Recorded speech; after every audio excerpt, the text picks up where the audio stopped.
Good evening, everyone. Welcome to the Weisburn Unified School District Board meeting. I'd like to call the meeting to order. Need a motion to adopt the agenda, please. So moved.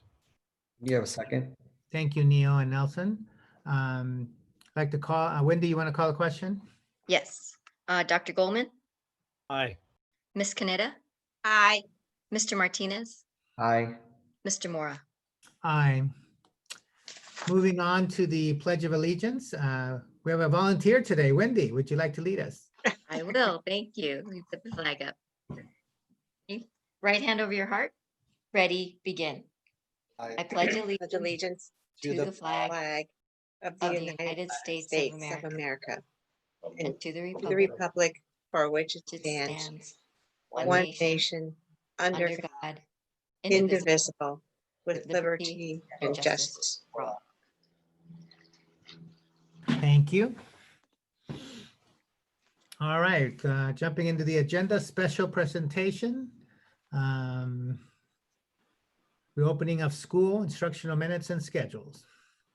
All right, Mr. Moore, if I can just cue this up, and maybe Eileen wants to jump in here too, but I just want to thank the entire team. I mean, this was really a collaborative effort. Our principals, our teachers, our administrators, everybody put their, put a lot of time into trying to create a schedule that balanced, screen time and independent work and all of those things. And we have a work in progress for sure, and we're going to have to do some level setting as the year kind of progresses. But definitely, we want to present, or proud to present to the board and to the community today, a sample schedule for our students in elementary and middle school. So I believe we're going to start with TK to 2, Lisa, right?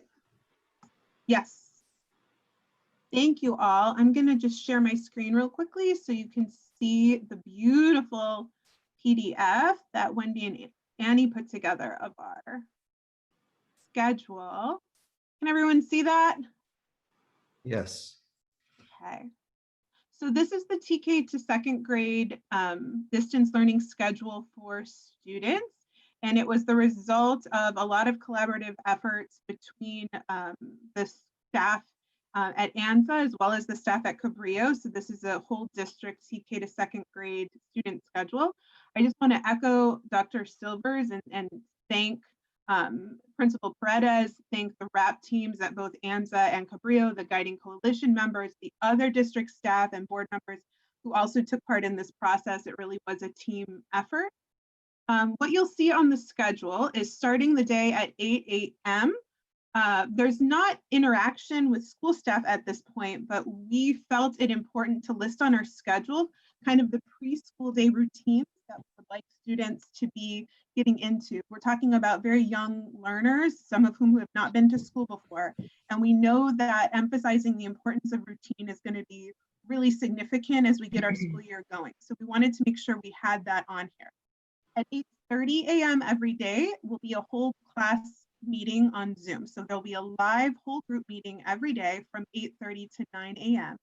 And that will be primarily time to build relationships, to form a class community so that the students can all see one another, to be focusing on social emotional support. So you'll see on here that Monday is called Mindful Monday, when teachers can be launching a theme for the week, and we're going to work in collaboration with our care team on that. And that will be 8:30 to 9 a.m. each day. Teachers will also preview what's to come that day during that time. So students all get started together. Following a brief recess is when our period of small group instruction starts. So you see these 3 rows, the blue row, the green row, and the yellow row. And those basically repeat one another for our different cohorts of students. So each class will be divided into 3 small cohorts of about 8 students, because our class sizes are 24 at this age group. We felt that the core content instruction in language arts and in math needed to take place in a small group in order to be effective via distance learning.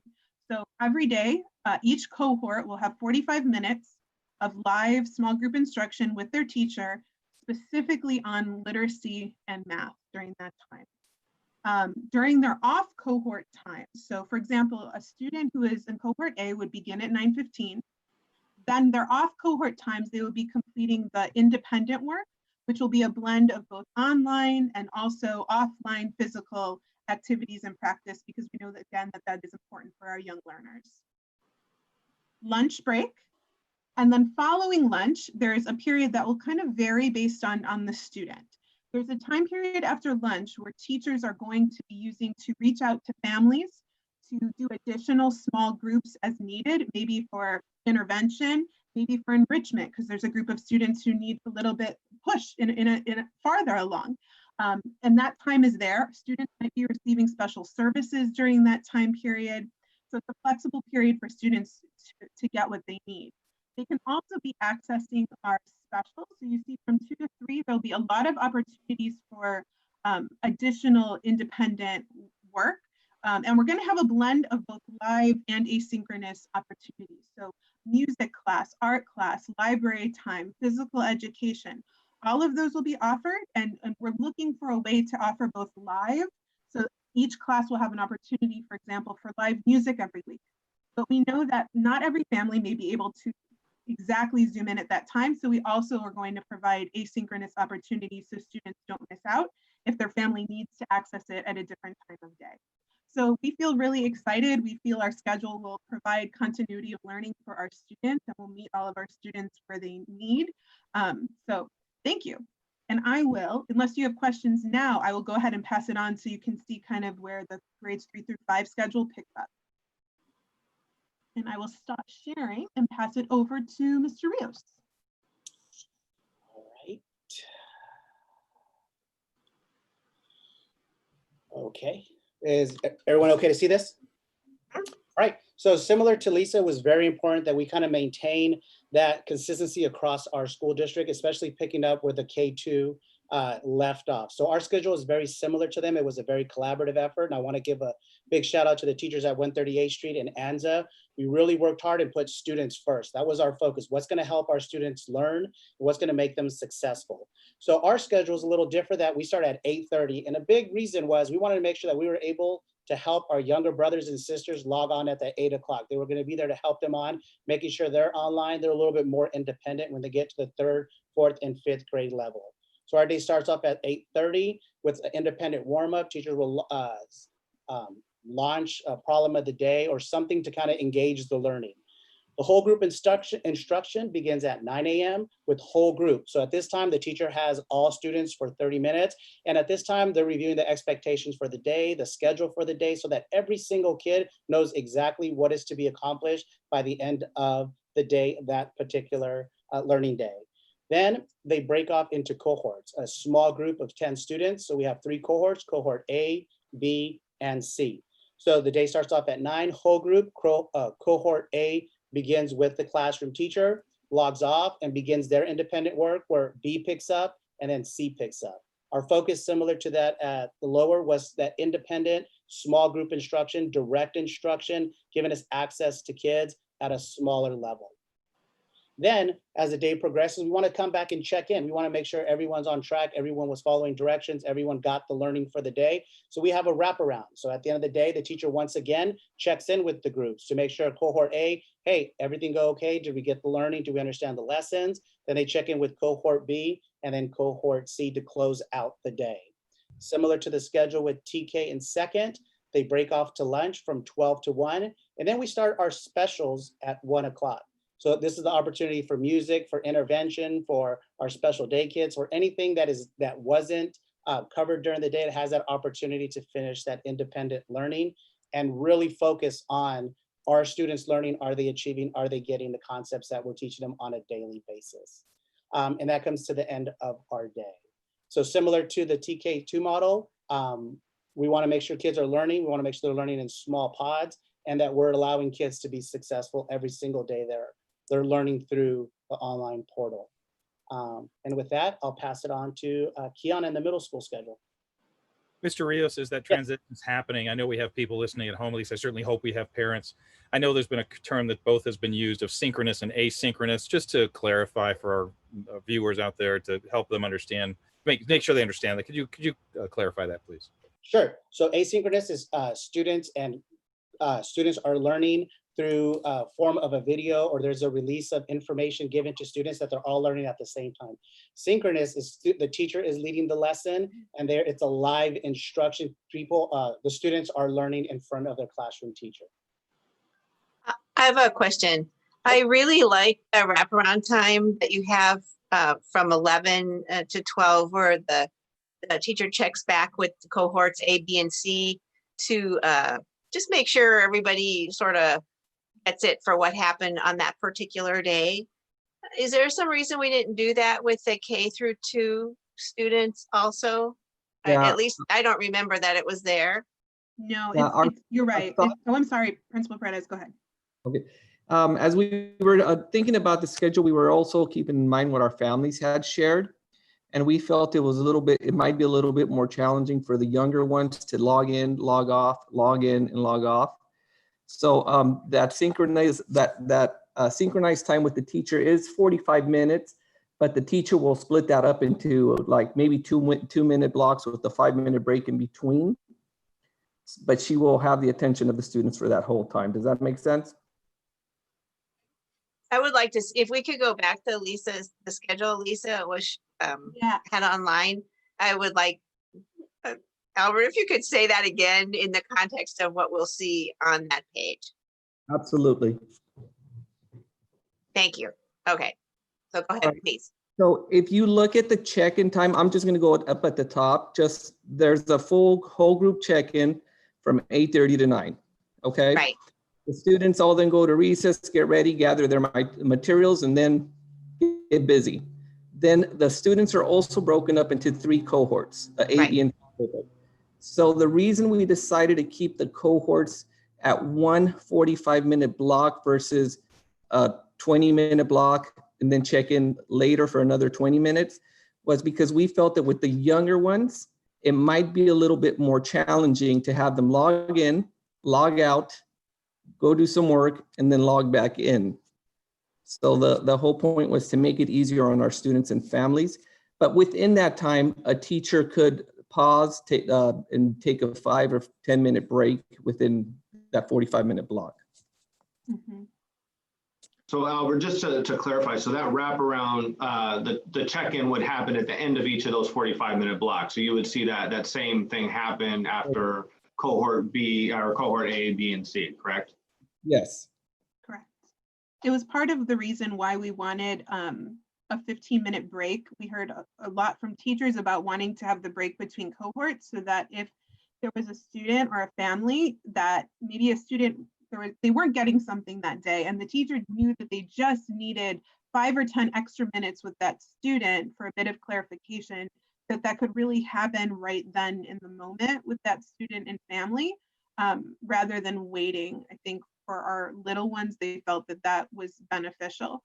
And then we also do have the 1 to 2 o'clock time also for those students for additional check-in and additional one-to-one. Okay, thank you. Thank you. All right, I will jump in with the Dana Middle School schedule. Can everyone see the screen? Yep, okay.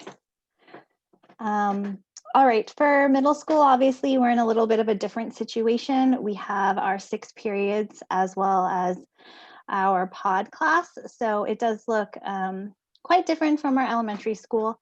I do want to say this is a reflection of a lot of collaboration from very creative, open-minded thinkers in our RAP group, and that stems from the caregivers, our community members, our educators that were part of the group. I just really want to express my gratitude for coming up with the schedule and hearing all the voices that contributed to this. There were a couple of themes that emerged from our RAP groups that we really wanted to keep in mind when we built this schedule. One was consistency and routine.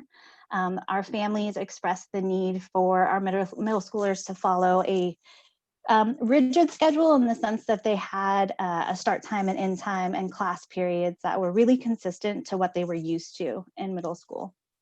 The second thing was building a rapport and community, making connections with our students, especially for middle school.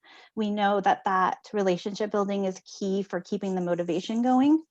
And the third thing is just being really mindful of screen time. Our traditional schedule of 85-minute blocks really doesn't fit a distance learning setting. So keeping in mind, how do we be effective and purposeful in our essential standards that we are teaching, and not necessarily adding fatigue to our students with 6 hours of just screen time. So in front of you is a Monday stacked schedule, which means that is when you would have all 6 periods as a student, as well as a pod class. And this stuck with the need for consistency. We kept the general framework of our schedule, where Monday is a stacked schedule with all periods, and then Tuesday through Friday would be block schedule. So again, our 6th and 7th graders that are matriculating into the next grade are very familiar with the schedule. One change you will see on this is we are starting the day with our homeroom and pod class. That's different than a traditional schedule. Usually our pod or advisory period is in the middle of the day.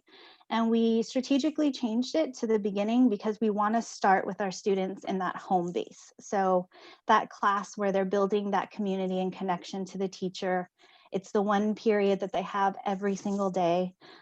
This is where we'll push out our social emotional lessons, our Olveus lessons on anti-bullying. And it really is kicking off the day on the right foot and getting our students ready. From there, we have 5-minute transition times, and then our students would follow their 6-period schedule. You'll see 2 blocks of time that are labeled 30 minutes, and that's student support time. And that allows our teachers to pool some small groups of students if they need some additional support. If they missed something in the lesson, or we saw that they were struggling a little bit, we do have built-in times where our teachers can do small group and support our students.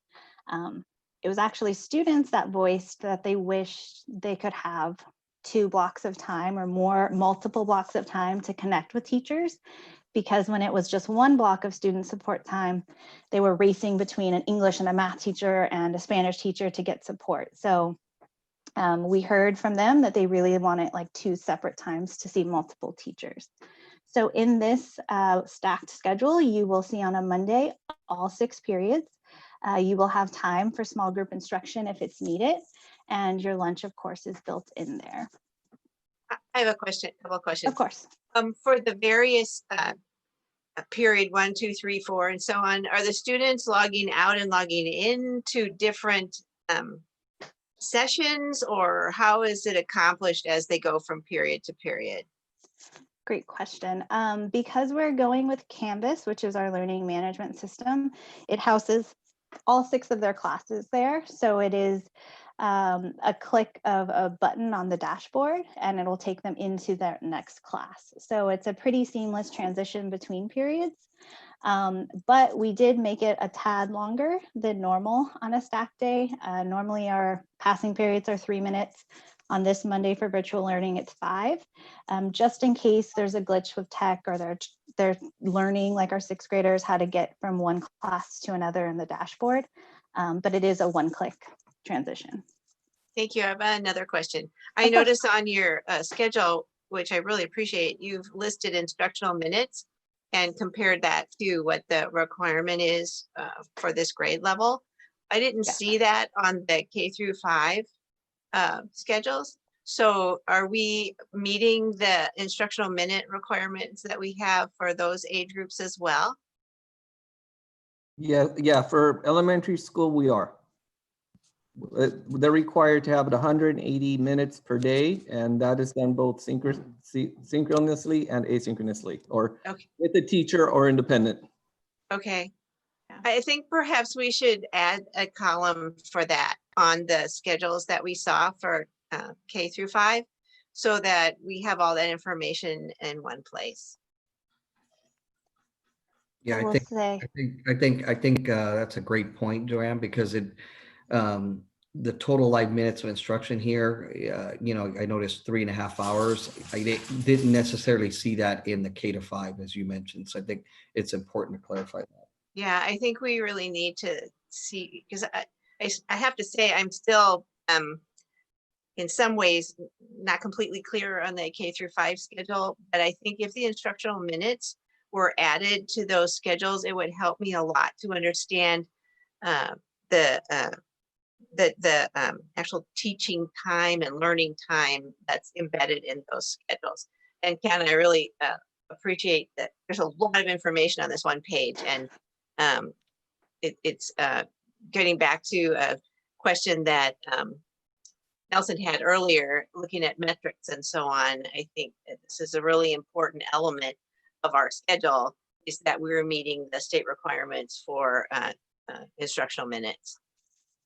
Kiana, on the total live minutes of instruction, is that the 210 minutes there, is that typically the teacher teaching the class? Correct. So that would be live instruction led by the teacher and delivering it to our students. Yeah, so I think it's an important point that Joanne highlights, because on the TK to 2 and the 3 to 5, it appears from looking at it quickly that it was 45 minutes of live instruction for the K to 2, and I think that's how a parent might perceive it, and 20 minutes for the 3 to 5, and that seemed to seem the way that you perceive it when you view it on here. So I think we should certainly clarify that, because I think parents might certainly raise a question, as Joanne did here. We could definitely get back to it. We can bring back another copy, or I can send an email with a copy prior to us sending it out to families, which I think we're looking to do on Monday, I believe. Is that what the principal we had talked about Monday? Send out, but we can send a copy to the board with that update. I'm guessing that has already been reviewed and is known to be included in the TK through 5 schedules. So it should be a matter of adding it to those documents. It would. And I will just like to mention the minutes are there, courtesy of Kevin Cornett, Mr. Cornett, our new assistant principal, who taught math, as a numbers man. So he was very adamant about getting those numbers in. So I'm pretty much of a numbers person myself, so I like numbers. yes. Dollar signs are even better, but instructional minutes are so important. It's such a fundamental element of managing instruction and making sure that we protect our funding and that we protect the student learning. Absolutely.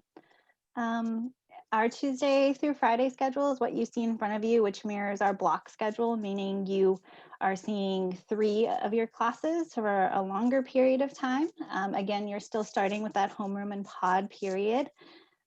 We do have longer transition times. And again, that was feedback from our caregivers and even our teachers, it was really fast to keep that 5-minute transition time, especially if we're doing some live instruction and small group instruction for 50 minutes, to lengthen that to 15 minutes transition.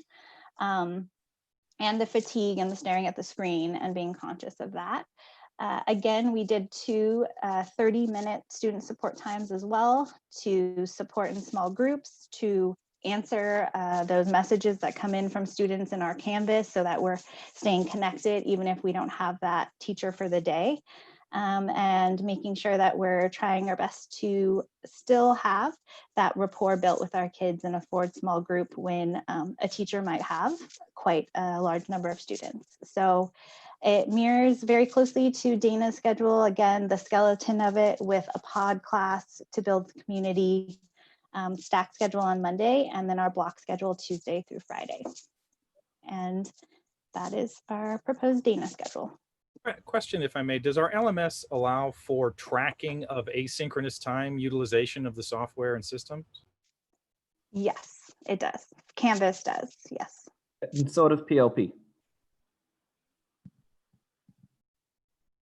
And if I could just add too, I mean, when we start looking back, and we'll certainly we can put the the minutes in, but you will see a progression of time of computer time with younger students versus older students. It's definitely, when you see middle schoolers, they could be, you know, in front of a screen. I mean, theoretically, they can navigate the computer a little bit quicker, a little bit more efficiently.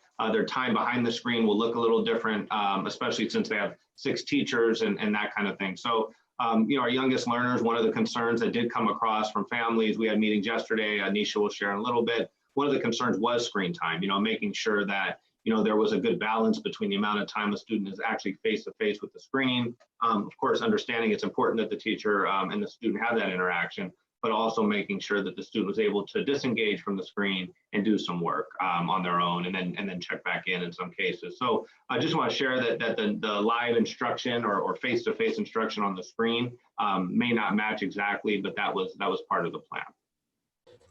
Dr. Silver says, can we post this for our families to understand the schedule before school begins, just to get a sense of it, please? Yeah, we're sending it out Monday to all our families, and then we're going to be posting it on our website and social media, et cetera. So given, Blake, the concerns for the especially young students, the TK through 2 age group, the time that's allotted for them to do independent work, is that work all sort of off screen, to use that expression? Is that on hard copy documents, or how is that actually accomplished? How is that independent learning and activity actually performed? That's a good question. It's going to be it's a mixture of all of that. And so I think I would, I know Lisa, you engaged in this program quite a bit, and Eileen too, if you all want to jump in and just share what it, but it'll be a mix of all of that. It will be a blend, because we know that as wonderful as many of the online resources are for our young learners, that we would be remiss if we ended up with kindergartners who didn't know how to actually physically write their letters by the end of the year. And we know that working with like actual physical math manipulatives is important as well as they develop their thinking. So it's going to be both. And how that looks is going to be the students doing some of the work on physical paper, and then using schools PLP, or using, like last week, we talked about something like Seesaw, to be able to video themselves, take pictures of their work so that they can submit it through schools PLP back to their teacher, so that the teacher can then give feedback. How are the students going to get the paper copies of? Yeah, we're items? having item pickup. It will be the week before school starts, and we're in the process of organizing that right now. We've all been in contact with our teachers and our guiding coalition. So the teachers have been making lists for us, and we're ordering all of the items that teachers by grade level thought that students really need at home. And then we're organizing item pickups at each school site so that families can come and get school supplies, Chromebooks if they need to, as well as like books and things like that. So our reading series, handwriting consumables, all of those things, as well as find out, who their teacher is and get login passwords. All of that is going to take place the week before school begins. Wow, congratulations. It's a huge amount of coordination. Wow. Thank you. Well, thank you, everybody. I really appreciate it. I'd like to move on unless there's any other questions. Mr. Moore, can I just ask? I think the principals had asked if we could really, if I could let them go early today. So I have to. They're gonna jump off here now as we move on to the meeting. Well, before they go, then thank you so much, and please pass our thanks to your teams that have made all of this happen. I know Dr. Harbeck was probably involved too, and it is a masterpiece. Thank you. Yes, I also wanted to just take the opportunity to thank all the principals as well. Please pass it on to your teachers, your staff as well. And just know that the board is currently working on trying to support not only each of the school sites and the staff with professional development. So we're actually taking some action tonight on that. So we know that, this is we're embarking on quite a program, and it's change for everybody, students, staff, teachers, obviously the principals, the administrators, and we're doing everything to try to provide as much support as we can so that we start off on a good track for the school year. So thank you again for everybody. Thank you again, everybody. Agreed. Good night, principals. Thank Right. you. Thank you. Thank you, guys. Night. All right, Wendy, do we have anything from the public? We do not this evening. All No right, public comment. thank you. Moving on to the Weisburn budget update. David? You're on mute, man. Budget's a lot better when you're on mute, Yeah. Dave. Give me a second to pull up my screen. Tough crowd, tough crowd.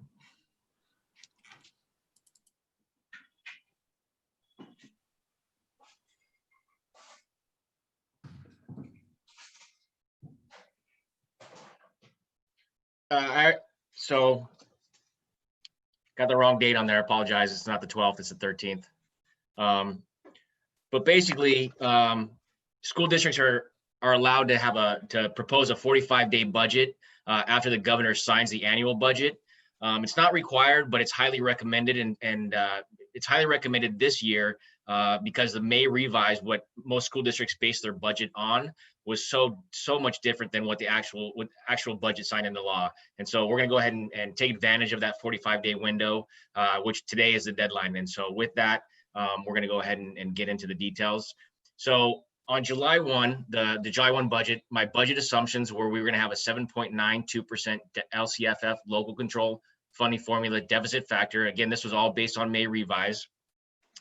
I also proposed or projected about a 10% reduction to all other revenues. So other state revenues, which include lottery, federal revenues, which include IDA grants and Title I, Title II, Title III, and other local, which includes, the rent that we get from when outside agencies rent our facilities, as well as other local revenue is our Measure CL property taxes. And I just wanted to be conservative and say, I'm not sure how, lottery is going to come in, not sure what the feds are going to do with their funding, and then not sure, if people are going to be paying their property taxes on time or at all. And so I just took a conservative approach and said, okay, let's just say it's going to be a 10% reduction. If it comes in better than that, great. But just want to be conservative. We also were projecting about 1.2 million in federal and state one-time funds in response to COVID-19. At the time, we were looking at a $1.8 million operating structural deficit. I also, didn't know if we were going to be in person or distance learning. So I just thought, okay, I'm assuming, just like a lot of other CBOs, we're assuming, I think also hoping that we would be in person from the first day of school. We were looking at, a need for layoffs, furlough days, salary freezes. We also knew cash flow was going to be very problematic. So basically, they were going to balance the state budget on school districts' backs. So they were projecting a June apportionment to July, which already occurred. 100% of our June apportionment got repaid in July. They were projecting half of April's apportionment and they didn't know. And then all of May and all of June apportionments also weren't sure when they were going to be paid back. And so those were the assumptions that we used for July 1. Since then, we know the state has signed the budget. And it's good news, kind of a quote unquote hold harmless. So there's no deficit factor, yet there's no COLA. 2021 LCFF is going to be funded on 2019-20 ADA. Now, when they first rolled out the budget, you got, the details are the devil's in the details. So they kind of said, oh, it's going to be held harmless. You're going to get what you received in 1920. That's actually not the case. We're taking about $185,000 hit because they're using our 1920 ADA.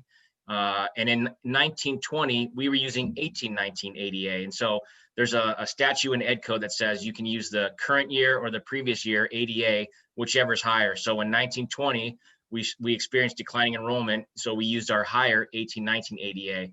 And so now in 2021, we're going to use that lower 1920 ADA. So again, about $185,000 hit from where we were LCFF in 1920. I'm still thinking that 10% reduction for all other revenue sources. We now know that instead of 1.2, we're going to get about 1.7 million in federal and state funds. We're projecting a $337,000 operating surplus, which is a lot better than the 1.8. Right now assumes first semester is going to be distance learning. Worked with cabinet, with staff. We repurposed a lot of our existing teachers into vacancies, and we're not replacing certain positions. And cash flow is even going to be more problematic than first assumed So again, we already dealt with this June 2020 to July 2020 apportionment.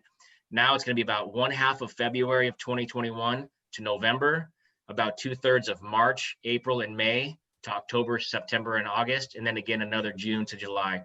We're able to mitigate some of that through other, borrowing from our other funds, but we're also going to have to borrow from outside, an outside entity. They have TRANS, which is a tax revenue anticipation note, which we did during the Great Recession, probably 4 or 5 years in a row. We're definitely gonna have to engage in that conversation again, as is most all other school districts. So let me now get into the details. So here's our revised budget. You can see LCFF revenues are now just over 21.5 million. Federal revenue, just over 2.5, of which 1.7 is one-time in nature. Other state and other local revenue, the same. I know that looks like a typo, but I'm projecting them to be the same. Certificated salaries, just over 14 million. Classified salaries, just over 4. Employee benefits, just over 6.5. Books and supplies, 1.6 million, of which $1 million, for COVID-related expenses. We talked about Chromebooks, hotspots, PPE, miscellaneous. Services, other operating expenses, just over 2.7, almost 2.8 million, of which 200,000 would be one time. So of the 1.7 we're expecting to get in federal and state funds, I'm projecting we're going to spend 1.2, leaving 500,000 about for out years. Capital outlay, $15,000, and then other outgo, this is our special ed, what we pay the regional center, what we pay Da Vinci, about $330,000. So combined, if you just looked on paper, about $875,000 to the good. If you exclude the one time, because you're getting more revenues than your expenses, so you're actually 538 to the good there. If you took that out, you're actually running a surplus, operating surplus, about $340,000. And then I just wanted to compare where we were July 1 budget to where we are 45-day revised budget. So again, we were projecting doomsday at July 1 budget, almost 9 million. Now we're projecting 21.5. Does not assume 7.92 deficit factor, and now we know we're going to be funded based on 1920 ADA. If this could have been $185,000 more. Unfortunately, it's not, but it's a lot better than what was projected, to the tune of almost 1.7 million. Federal revenue was at July 1 just over 2 million. Now we're at 2.5 million, and that's because we actually know the apportionments we're going to receive come September for the federal funds. Other state local revenue stayed the same. Expenditures, just over 14 million, and now it's at just over 14 million. And that's because we did, some creative budgeting and position. We didn't fill some positions. We repurposed some existing people, and that's also with the net of step and column growth plus those savings that we had. Classified salaries stayed the same. I'm not assuming any change there. Employee benefits change a little bit, down about $31,000, and that's to reflect your statutory benefits for having less certificated salaries. Books and supplies, we've increased it by $950,000. That's again to updated expenditure projections and COVID-related purchases. And then services actually went down about 175 because I thought we're probably going to have more in books and supplies, materials, PPE, things like that. So overall, at July 1, we were looking about, on paper, a $775,000 deficit. If you took out the one time, it was closer to 1.8. And then for right now, our 45-day budget, we're looking at $875,000 surplus on paper. If you remove the one time, it's closer to $337,000.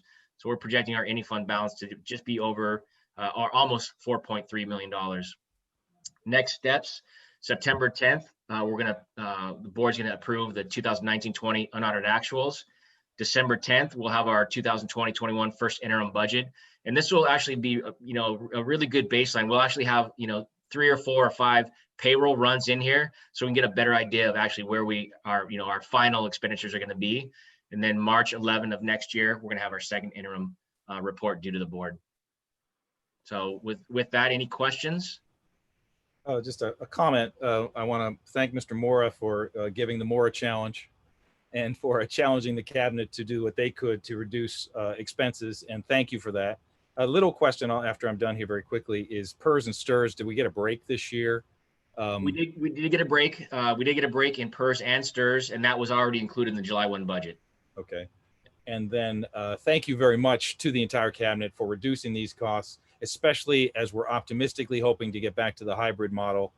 I'm sure we have expenses we have not yet begun to conceive of. So having this flexibility is really important and appreciated. Thank you. Yeah, my comments are that I really appreciate not only the reductions, but the reductions in the context of preserving programs and our staff.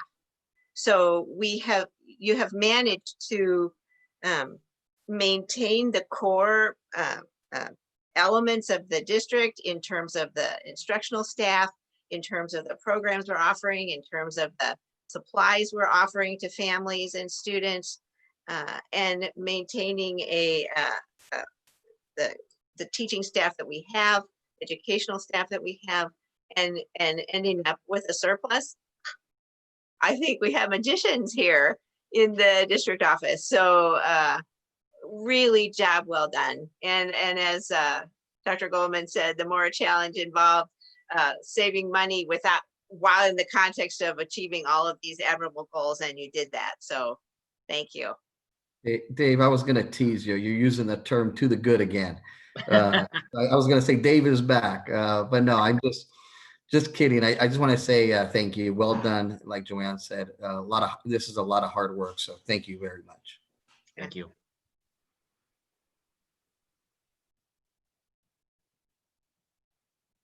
You're on mute, is all your wonderful words. That was a wonderful speech, Israel. That was awesome. I already called all your names, and so we're moving on from the board. All right. Mora, Is there a board member that would like to speak? Mr. Mora, can I just we did have, I think, agendized a special presentation on professional learning plan. I'm just going to ask the board that we table that until next board meeting on the 20th, just so that we could tie up a few loose ends and make sure that we things changed in the last day or so since we've posted. So it's almost done. We're close and we're confident in it, but we hope to bring it back to the board next week if that's okay. Thank you. All right. I just want to say that, you know, looking at things perhaps in anticipating an historical perspective at some point, that we will look back at this time and say, wow, look at all the things we did in the face of all the change that was dropped on us with the sort of not even a moment's notice, sort of no notice. And educational PhD students in the future will have such rich opportunities for thesis topics and for learning that they can pass along to future generations. Living through this, however, has been an amazing challenge. And I can't compliment our staff and our teachers, our community members, my fellow board members. I mean, what has been accomplished if you think of educational time in terms of geologic time, what has happened in a moment is phenomenal and commendable, and such thoughtful work. And I'm sure nobody's sleeping these days because there's just not enough time to do that. So those are my comments. Just thank you very much. And our community benefits totally from this budget approach, from this teaching approach, from the instructional approach, from the attention to detail everybody's putting in here. Congratulations, kudos. Thank you, Ms. Kaneda. Neil, I have a sense you want to say something. But you're muted, man. That was half my time was taken, right? Just again, thank you. I was just looking at our pillars, which I would ask that we bring to our next board meeting. So in echoing Ms. Kaneda's comments, thank you to all. I know there's been a lot of meetings, a lot of time. Thank you very much. Two of the things that are driving us to those pillars is these pillars of assurances that we are guideposts we're to use is safety, which of course is determining whether or not we bring students back. And it's my understanding the target is 200 cases per 100,000 students. We're above 320. So even if the governor didn't, that's his mandate, I think it would still be inappropriate at this time to have students on campus as much as we want to bring them back.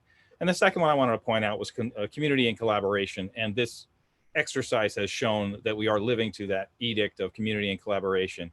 and sincere thanks. I also wanted to share with everybody that the board is continuing to challenge all of us on our metrics to make sure we are delivering to the students and the families the instruction, the education, the socioeconomic support, or socio-emotional support, and are continuing to challenge the cabinet and everybody to make sure we're living to those promises as best we can. Thank you, Mr. Moore. Thank you, Dr. Goldman. Mr. Martinez? Well, Ms. Kaneda and Mr. Goldman said it well. I concur with them 100%. I think those are my comments for tonight. Thank you. And Ms. Kaneda, you said it well. You know, our mental health is not as obvious to tell that it's a struggle, and we're all kind of going through it to some level. Where I'm dealing it with my associates here at work, and I'm sure our parents and kids are dealing with it too. And so we really need to focus on that and make sure that everyone's aware of it, and we try to help wherever we can. It's going to be some challenging times to catch the students that fall between the cracks, that maybe don't participate, that have a tough time. You know, whether it's technology driven or will driven, we've got some challenges ahead. So I want to just keep the focus on that as well. Okay. Next item from the Chief Business Official. Do you have anything else, David?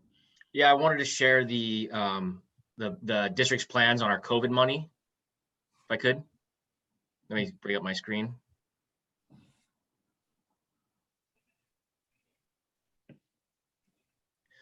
So as I discussed in my presentation on the budget, we're expected to get about $1.7 million in both federal and state COVID related revenue. And here's kind of where our plan is to spend that. So the funds were allocated. There's a few different pots of money, but so this main first pot is called the CARES Act, which is the Coronavirus Aid, Relief, and Economic Security, also referred to as Learning Loss Mitigation Funds, or LLMF. And they were allocated on three different formulas. So one formula was based on your special ed enrollment, another formula based on your supplemental and concentration grant funding, and then the last bucket was based on proportion to your LCFF funding. So Weisburn's expected to get almost $1.5 million in these funds, and the use of these funds are, mental health counseling, professional development for staff, instructional materials, connectivity such as hotspots, Chromebooks, and then also for student nutrition.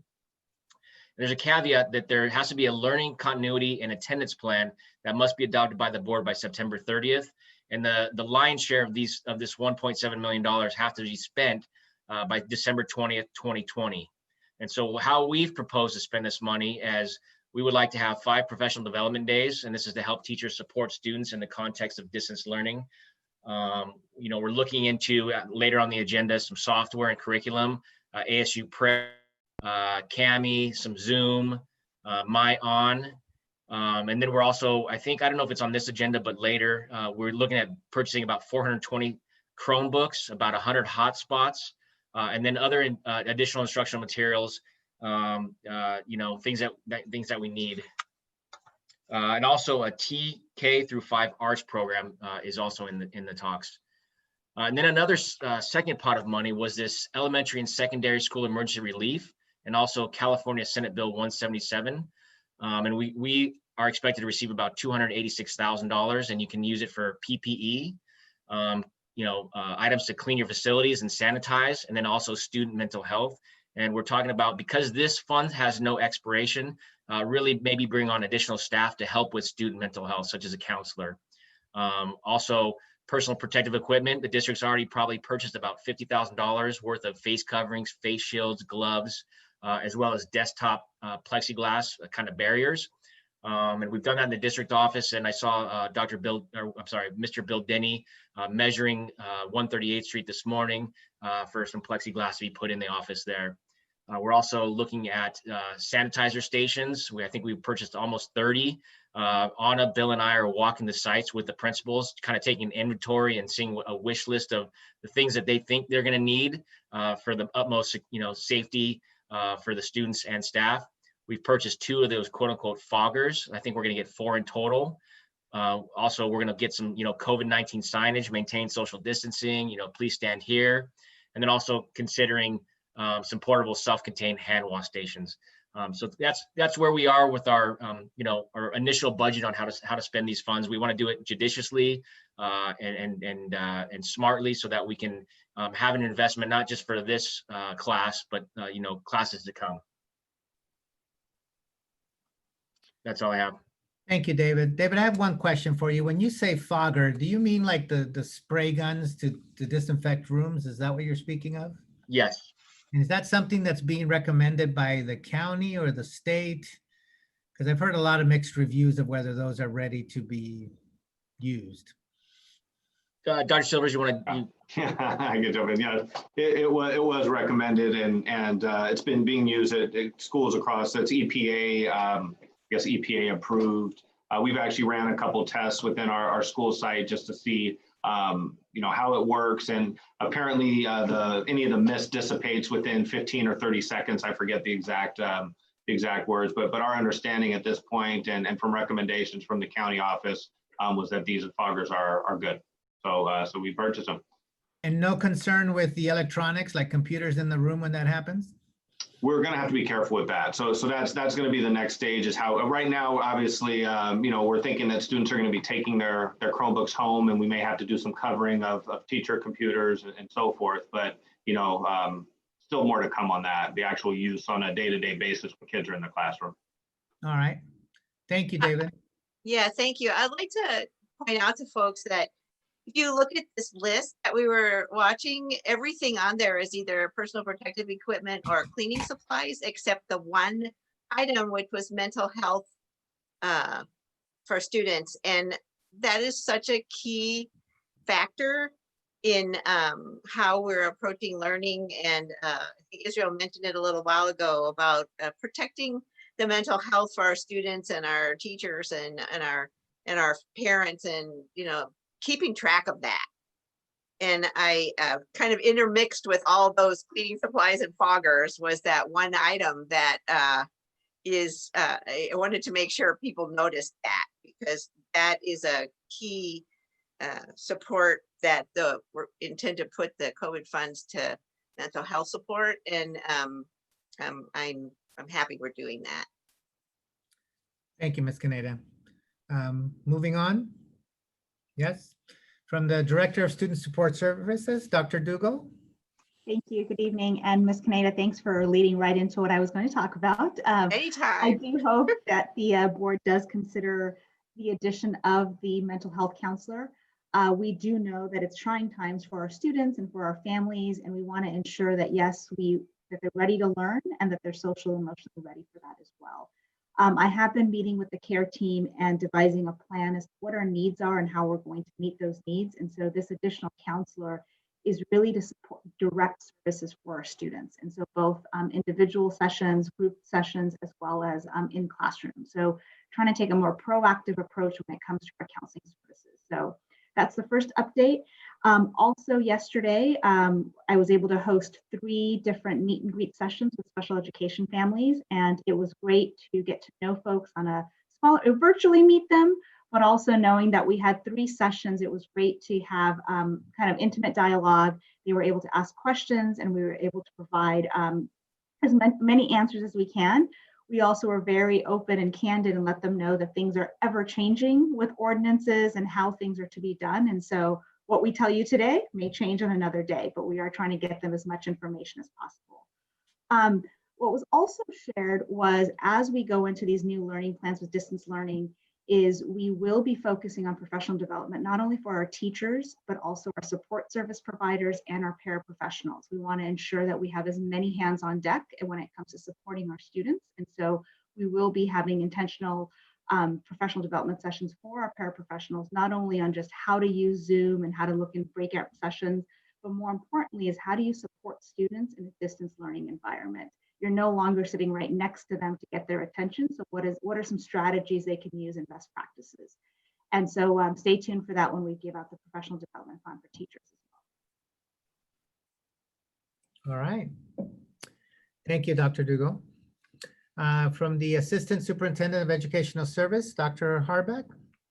Nothing tonight. I do want to add to Dr. Dougal's comments. We also, when we come back, we'll have information about how we're going to support our parents. We've had high interest in parents wanting to know about these programs, how to best implement with their students. So we do have a plan to bring workshops online for parents, as well as videos that they can access at any time. So we'll bring that plan back next time as well. Thank you, Dr. Harback. All right, from our superintendent, Dr. Silvers. You're muted. All right, how about now? All right, thank you, Mr. Moore. I do want to share a couple updates with the board related to reopening of our schools. As you know, all of us, I think this is meeting 7 in the last 8 weeks. We've worked a lot this summer to put together schedules for both a hybrid and a distance learning model of instruction. As you can see, the distance learning plan is starting to take shape, and we're really excited about that. Note that these schedules were created in collaboration, and I think Dr. Goldman and others pointed out, our Wiseburn Reopening Advisory Committee, our administration, collaboration with WFA leadership, et cetera, and the board members too. Thank you for those that joined, Dr. Goldman and Mr. Martinez for being a part of that as well. The current schedules represent our best collective thinking right now. So I want to share that. And while we're going to do our best to adhere to these schedules as closely as possible, we are going to continue to seek feedback from our families, from our teachers as the school year evolves, because it will be an evolving school year. We know that things are going to change, as Dr. Dougal shared, and we're going to have to be iterative in this process. The team worked very hard to balance the right amount of time for Zoom or virtual learning or virtual in-person learning with independent and small group instruction. The amount of screen time for students was a valid concern for many of our teachers and from our families. And so we're going to have to monitor this consistently throughout the year. I want to talk a little bit about childcare and preschool. Planning for these programs has been a really tricky process. There are lots of moving parts. And Wiseburn's unique circumstances require a set of conditions that other districts just don't have. And at this point, we simply don't have the ability to commit to the opening of our preschool or childcare yet. However, I do want to assure the board that we're not giving up. We're going to continue to work, and we will continue to put the pieces in place to prioritize a few things. We want to prioritize safety. We want to prioritize equity, affordability, and then overall financial responsibility on the part of the district. But until all of these items are considered in some capacity, we will not be able to open. I would not recommend us opening. We'll continue to look at different avenues to open childcare options until all these avenues have dried up. I do stay hopeful though. We're going to continue to update our community, and I do know that this is disappointing that we don't have an answer yet, but we'll continue to try and find that answer. We're working hard to do that. We also know that other districts have sent out surveys asking families to decide on distance learning versus hybrid learning for the 2020-2021 school year. And I just want to share that with COVID being such a fluid situation, as a cabinet, as a team, we believe it would be prudent to do more of a wait and see. Although it seems counterintuitive at times, the longer we wait, the better information all of us will have so we can make the most accurate decisions in the future. So, we'll work with our site administrators, we're going to work with our teachers, and we will gear up to send out a survey at one point as, Dr. Goldman shared, as these numbers, as we get closer to that 200 per 100,000 students. The 200 positive cases per 100,000 residents in LA County. I'm sorry, I didn't know if there was a question. Last but not least, I kind of want to end on a high note. I want to thank the Wiseburn Education Foundation. The WEF has been really, really integral in our planning this summer, and they've helped us fund many things over the years. And I just want to point out a few highlights. First, a large portion of their budget this year is going to help pay for half of our science/technology TOSA. Ms. Joanne Michael, who was really integral last year to our science curriculum in elementary school. I definitely look forward to being able to bring her back and work with her, and thank WEF for that. It's a huge contribution to the district, especially as we go into distance learning. They've also contributed to programs like Keyboarding Without Tears, and they provided over $15,000, I believe, over $15,000 to support art, and then also some money for Miss Anglam, our music teacher in the K-1-2, to support music via this virtual platform that we're going to be venturing into in the next, several months. So I just wanted to share a special thank you to Ms. Ann Tittle and to Debbie Felt, Willis Chang, Marilyn Comet, Daniel Lee, and I hope that I'm not missing anybody, but really I extend my sincere thank you. And I think on behalf of a real grateful community and grateful district, we thank them. Mr. Moore, that's all I have. A big thank you. Dr. Silvers. All right, action items. 6.1, adopt our 45-day revised district budget. It's recommended that the board approve the 2020-21 45-day revised district budget. Do we have a motion? Yeah, I'll motion. Thank you, Joanne. Neil, second. All right, any questions? Roll call, Wendy? Dr. Goldman, Aye, well done. Ms. Canetta, Aye. Mr. Martinez, Aye. Mr. Mora. Aye, and thank you. Thank you. If it'd be okay with everyone, can we do 6.2 to 6.6 together? Or do you guys want to do anything separate? I would love to motion 6.2 through 6.5. There's a 6.6 also. I would like to motion 6.2 to 6.3 because I have questions on those and others. So if we could pause, that would be great. Okay, so 6, 2, and 3, a motion. Nelson, are you okay with that? Yes, I will motion. Second, Neil. Fine. All those in favor? Hold on, question, comment. On both, these are our two educational programs, and I'm curious about pricing on these. It's based on per student. Is there flexibility on that? We're making projections on how many students we're actually going to have, because that's really a question mark for us. And I'm wondering if that might, it could be a material change, and I'm wondering about pricing on that. Eileen's gonna. So we make our best guess on the pricing, but once we commit to the number, we go back, and there's some, flux going on through the school year. Sometimes you just have more subscriptions than you need, but I think in this case, we're pretty close. We did get a pretty heavy discount on schools PLP because so many districts locally are using it, which we went from a very high number of about $100 down to $45. So very good on that. And also for ASU, we feel that that is also a number that we're going to stick to just to see. We usually have an influx of students right before school enrollment. So we're going to stick to it. But I understand what you're saying, Dr. Goldman. I appreciate that. I will talk to the company and make sure that our numbers are accurate before we pay the bill. Thank you. Thank you. Thank you. Going along with Neil's question, is that a self-reporting number, or does the provider actually understand how many people are using independent logins are happening? They absolutely understand because they are the platforms are theirs. Yes. Sure. Okay. Okay, ready to call a question, Wendy? 6.2 and 6.3. Dr. Goldman, Aye. Ms. Canetta, Yes, aye. Mr. Martinez, Aye. Mr. Mora. Aye. Moving on to 6.4, approve an agreement with CAMI, and CAMI is it has $7,950. This is to convert PDF documents into editable format. You have a motion? You have a motion? I'll motion. I'll second, but I have a question. Because Adobe is the typical tool for PDF documentation, and sort of Adobe Professional. Somebody use at work. So is this the same sort of program, or? It's a program that's used in conjunction with PLP and ASU. It'll be uploaded. It's on the teacher facing side. So any document they want the student to access, it would allow them not to print it out. They can type into it. They can use their mouse pad to write on it and so forth. Okay. This is a one-click for teachers to do that. Okay. Oh, that's great. Yeah. Okay, thanks. All right, Wendy, call the question, please. Dr. Goldman, Aye. Ms. Canetta, Aye.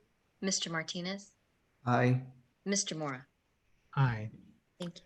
All right, 6.5, approve one-year contract with Renaissance Learning for MyOn, is that right? Mm-hmm. Yeah. Online library. Cost of $48,000. Any, let's have a motion before questions. I'll motion. Thank you, Joanne. Second? Go ahead. Oh, I'll second with questions though. Yeah, help Go ahead, us Neil. get more clarity here. Mm-hmm. And I was was confused about the LCAP reference in their proposal, not knowing, just not understanding that. Obviously, it's So- not LCAP yeah. we tend to think of. Right. So many times vendors will point out the fact that you can use supplemental funds or different funding to purchase their platforms. But Myon is part of Renaissance Learning. Renaissance Learning is what we use for our accelerated reader program and our STAR testing with students. This year, we're also going to be using Renaissance for STAR Math as as we need to have a baseline testing to help us understand gaps for students. So that aside, Myon is their digital library. It's really the Cadillac. It's a fabulous program. It allows families to check out books that are age appropriate for their children. It allows teachers to have one book shared by all students. You never get turned down for a book. There's nothing that you have to wait for. It has a very large library, and the kids' favorite books are always accessible. So in order to keep reading going, literacy is the foundation of everything. It's a gateway skill to get into math, science, all of it. We want to keep that focus on reading going forward. So we did, it was a high interest from our schools. Last year, we were able to use it as a free. They opened it up for everyone to use, and it caught on really like fire. So we're very pleased to be able to put this on for this year for families to use and for our students to use and our teachers to use. And just to add to that, the new I'm sorry. I'm just gonna. I'm sorry, I'm just gonna ask, is it literally books only, or are there teaching videos and movies and, other sorts of instructional materials? It allows the teacher can actually use this on the back end to see how students are doing with checking out books. And there's reports that follow that are accessible to teachers should they choose to do that. It is audible. They can hear books and that's right. And it's engaging because it's in color and all of that, but no videos that I know of. It is a library. Okay, thanks. Mm-hmm. I think she answered. She said what I was. Eileen shared what I was going to share. All right. All right, Wendy, would you call the question? Dr. Goldman, Aye. Ms. Canetta, Aye. Mr. Martinez, Aye. Mr. Mora. Aye. That concludes our regular agenda. Does anyone have any dates or any events that they want to talk about? Wendy's got her hand up. I'm sorry, I believe there's a 6.6. Oh, yes. The approval of minimum instruction minutes, which I thought was mandated by the state. So why do we have to approve it? Every year we approve instructional minutes, so we're just keeping, we're keeping with the system. Okay, I'll motion 6.6. Can we get a second? I will second. Thank you, Nelson. Any questions? Just a All right. question. Yeah, I do have a very, just this obviously was verified with the schedule plans, and we talked about that, but just dotting the I's and crossing the T's indeed, yes? Yes, it was. Okay, thank you. Wendy, go ahead and call the question. Dr. Goldman, Aye. Ms. Canetta, Aye. Mr. Martinez, Aye. Mr. Mora. Aye. Thank you, Wendy, for catching that. Any other dates or comments? All right. We do have a quick second closed. How much time do you folks need? Can we have like 10 minutes? All right, so 8:20, and Yeah. Blake better make it fast. One item, Mr. Mora. Yeah, well, we know where that can go. 8:20. Thank you, guys. Thank you. Thank everybody. you. Good Thanks, evening. everybody. Thank you, everybody.